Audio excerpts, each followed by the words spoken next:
السلام علیکم ګرانو محترمو لیدونکو. رب دې وکړي چې روغ جوړ خوشحاله یاست.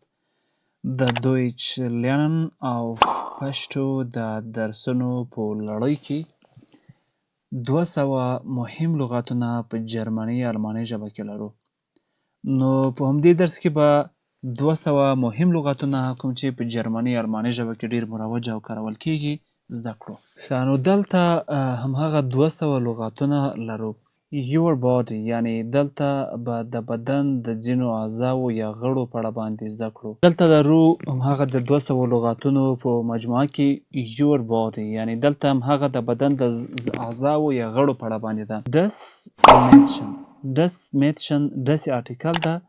Mädchen یعنی جنۍ، همدا د انګلیش ترجمه ده. بیا لرو das Bein زنګون ته ویل کیږي.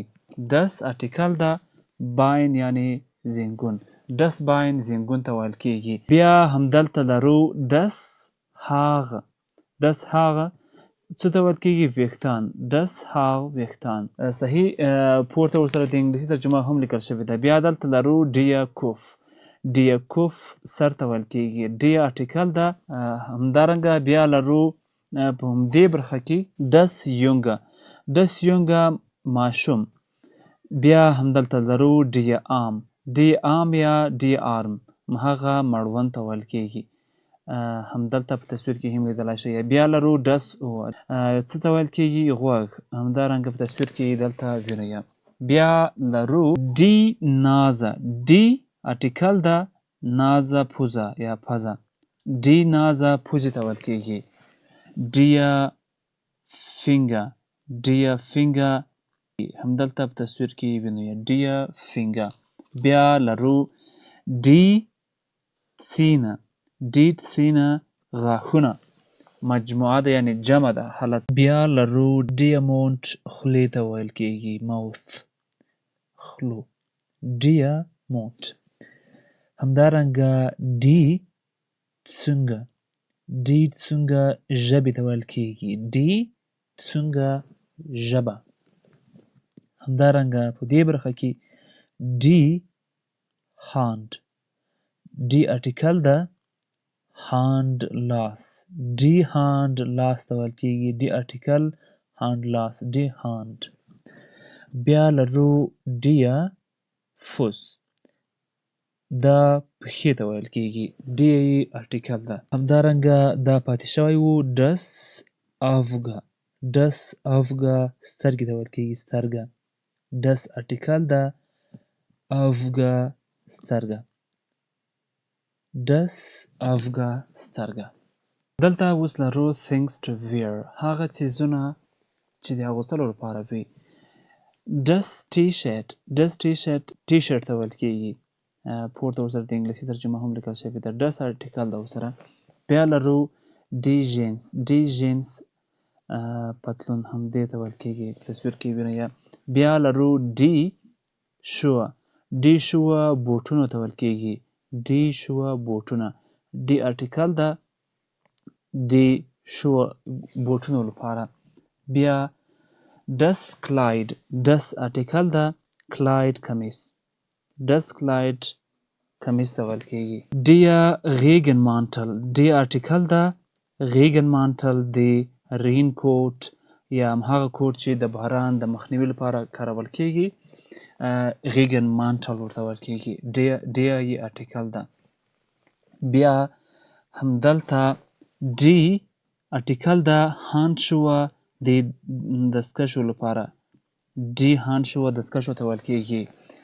der sweater همدا ګنجي ته ویل کیږي چې لستونې هم ولري.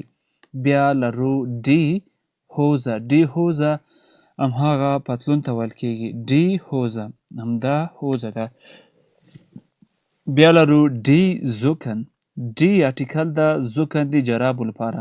die Socken همدا اوږدو جرابو ته ویل کیږي. die Socken. همدارنګه پسې لرو der Kamm article ده. Kamm د ږمنځې لپاره. der Kamm ږمنځه. بیا لرو der Spiegel هنداره یا آینې ته ویل کیږي. der Spiegel. بیا لرو die کوموډه. ډي کوموډه څه ته ویل کېږي؟ هغه ډراور یا دخل ته ویل کېږي. دخلونه یعنې جمع ده. دې برخه کې لرو ډیا غیګنشیم. ډیا غیګنشیم چترۍ ته ویل کېږي. امبریلا همدا ده. ورپسې ډیا شال. ډیا شال همدا سکارف یا گلبند یا د غاړې دستمال ته ویل کېږي. نو نهمه پیج یا صفحه همدا مکمل شوله. دلته پلی ټایم یعنې د لوبې کولو وخت، ماشومان چې هلته لوبه کوي. ډس بوخ. ډس بوخ کتاب ته ویل کېږي. ډس ارټیکل ده، بوخ د کتاب لپاره، یعنې دا نجلۍ کتاب مطالعه کوي. ډس بوخ کتاب ده ځینې. بیا دلته لرو ډي آیزنبان. ډي آیزنبان هلته ټرین، پلیټفورم یا ګلایس هغه ټول چې تصویر کې وینئ ماشومان هلته لوبه کوي. همدارنګه بیا لرو ډیا ټیډي بیا. ډیا ارټیکل ده، ټیډي بیا همدا هم د ماشومانو د لوبې کولو نانځکه کوم چې په تصویر کې وینئ. دلته ډیا کغایزل. ډیا کغایزل همدا سپینینګ ټوپ همدې آلې ته ویل کېږي کوم چې څرخول کېږي. بیا ډي غوټشبان. ډي غوټشبان دا سلایډینګ ته ویل کېږي. کله چې ماشومان هلته پرېښویېږي او اکثره په پارکونو کې موجود وي کوم چې هلته ماشومان لوبې کوي. بیا دلته لرو ډي غول شوه. ډي غول شوه دا رولر سکیټس ته ویل کېږي کوم چې ماشومان یا هر څوک چې وي هلته په کرل یا په واوره د ښویېدلو لپاره کاروي. ډي ارټیکل ده، غول شوه همدا د ښویېدلو بوټونه دي. بیا لرو ډس شپرینګ زایل. ډس شپرینګ زایل دا جمپینګ روپ یا د ټوپ وهلو رسۍ ته ویل کېږي. ډس ارټیکل ده، شپرینګ ټوپ ته ویل کېږي، زایل رسۍ یا پړی دا همدا د جمپ وهلو لپاره کارول کېږي. بیا لرو دلته ډي ماریونیټه. ډي ماریونیټه پاپیټ یا نانځکې ته ویل کېږي. ډي ارټیکل ده، ماریونیټه. بیا لرو ډي فابن. ډي فابن رنګونو ته ویل کېږي یا کوم چې پینټس د رسامۍ لپاره وي. ډي فابن. بیا په آخري برخه کې لرو ډي بلایشټیفټه. ډي بلایشټیفټه پنسلونو ته ویل کېږي. ډي ارټیکل ده، بلایشټیفټه پنسلونه.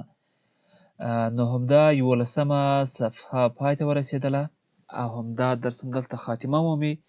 که تاسو چیرته کومه پوښتنه لرئ مهرباني په کمنټ برخه کې ولیکئ او زموږ د یوټیوب چینل نور سوشل پلیټفارمونه کوم چې لینکونه یې زموږ په یوټیوب چینل کې موجود دي هلته راشئ چې تعقیب کړئ.